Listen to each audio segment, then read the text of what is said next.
beekeepers need to get their bees from someplace. We order our bees from I'll call it a bee factory in Georgia. And the factory puts 3 pounds of bees in the package for us and sends it up here. Package comes with the screen. Inside the package is the queen in a special little cage like this. And it got some food in there and some attendant bees, and she hangs on a ribbon on the inside. She's right down there in the bottom now, right there? Right there. And when the beekeepers get this package, they take it home, take the food can out and whatnot, and dump the bees into the colony that they're going to have. See, now the bees are all in there. I've tipped them over. I'm going to set them down here like this. And then I'm just going to slide that right out. Inside the hive, there are bees have specific jobs. There are nurse bees and mortician bees and guard bees and all sorts of things, and forager bees. Right now, we're about a month after distribution day, so now we're starting to see eggs and larvae in the hive. They've taken off, they've established themselves, and this begins really their summer cycle. This time of the year is what we call honey flow, because the flowers are out there, the bees are getting to the flowers and gathering the nectar, gathering the pollen, and this is when the population starts to really grow. The queen bee herself can lay 1,000 or 1,500 eggs a day. This part is all capped brood. Those are babies waiting to hatch. You can see some larvae. They're an egg for 3 days, larvae for about 7, and day 10 or 11 we hatch them. Egg is hatched and becomes a larva. That larva is visited 2,000 times a day and fed 2,000 times a day for about 7 days. And it goes from just a tiny little egg to almost a full-blown bee. And you can see why that population is going to go quickly from the 10,000 up to the peak at 40,000 in the middle of the summertime. 99% of those will be females. The females do all the work in the hive. First thing they do when they're born is they turn around and clean their bedroom.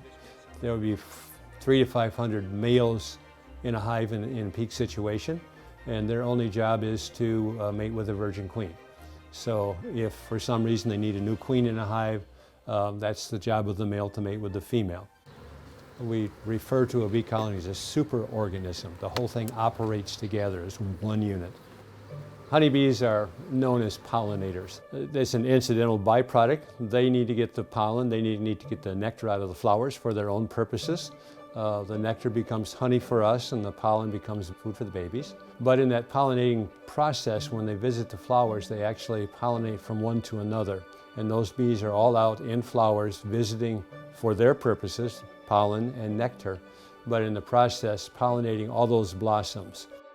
Each hive has about 40,000 bees in it, and 20,000 of those are out flying every day. There's probably, you can see it, the little bit of reflection here off the bees, there's probably 1,000 flying around right now. You don't notice them because they come out, they see all of this, they go up, and they go to their destination. Honeybees go for food. They're hungry, they go to the restaurants. The restaurants are called flowers, and they're like us, they go to the closest restaurant. However, if there are no restaurants nearby, they'll fly up to 2 or 3 miles to look for a food source to bring it back again. They'll gather it up, and if it's really good, they'll want to tell their sisters about it as well. They'll come back and say, girls, I found a really good dandelion field, let me tell you where it is. And so she does a dance called the wiggle dance, and in that dance she conveys the distance and the direction, and if it's a windy day, how much fuel they have to take to get there and to get back again. And all in the dark, so the bees are around her sensing with their antenna what she's telling them, and they can then leave. They'll fly out to the front porch and just take off and fly directly to that dandelion field because it's right where the sister bee told them it was. Bees play a really integral role in the whole environment, to the point where a lot of our food groups would entirely disappear without the bees. A third of the food we eat is pollinated in some way, and honeybees play a big part of that. They're not the only insect that can pollinate by any means, but they certainly are a big contributor. When a hive moves into a block, you can certainly tell a difference in the neighbor's flowers, and everybody reaps that benefit. Our flowers are doing better. Our fruit trees, if you look around here, we've got about a dozen fruit trees and they have more fruit on them. The beautiful part about having your own bees is you have your own honey, and nobody's honey is as good as yours. One of the benefits we have is if you eat the local honey that's produced within 2 miles of your own home, it helps you with seasonal allergies. It's a great ingredient that locals are excited about because it is that local honey, it's unfiltered, it's raw. That's the second one? That is the second one. It's a bit of the celebration, right? The harvest of all of the hours in the bee suit in the full sun. Some of those frames can weigh 4 or 5 pounds, so you get so much honey on it. Harvesting the honey is fun. We go up and harvest the honey right here in the backyard, and the bees follow us right up there. Today's process starts with a full frame of honey. So that's where that comb is capped and it has that nice smooth white non-sticky texture to it. It's the wax. Paper thin wax that the bees use to seal up the honey and say, okay, this cell is good, it's done, let's move on to the next one. So once that whole frame is capped like that, you can take it out of the hive, you can begin extracting. And you start spinning it. That's what pushes all of the honey to the outside of the extractor, and it runs down the sides, pools up, and you open the gate and it all goes pouring out, filter it, and your honey's ready to go. Oh, the bottling is fun, especially when you get to share the experience with other people and they get to taste the honey and they're excited about it. But it's incredibly rewarding. Yeah, a lot of hard work, a lot of sweat, a lot of time. Things with honey just take a while. It moves slow and there's not a lot of ways to speed it up.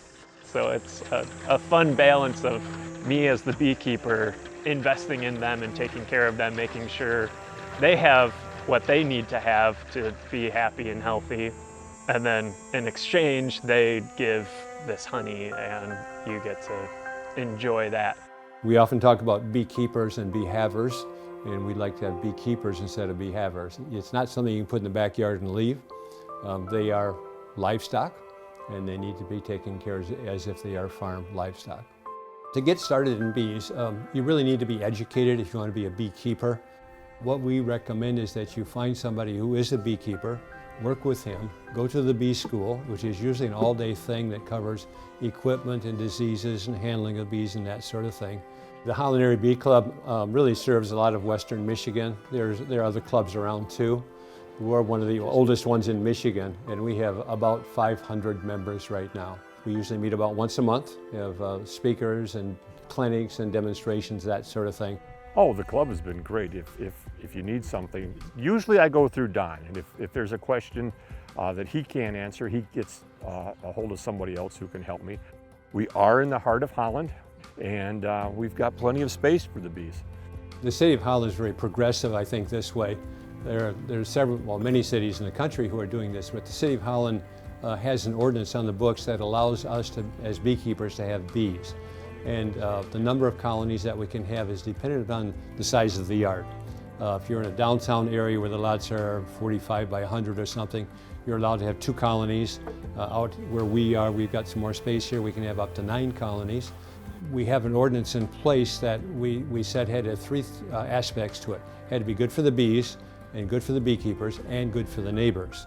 And in order to keep bees in the city of Holland, you need to have a license, and you are inspected by the city to come out to make sure that you meet the criterion that's been set up. But the other thing we've heard too is from neighbors says, boy, when you put the bees in, our gardens got so much better and our flowers are brighter. It's a welcome addition.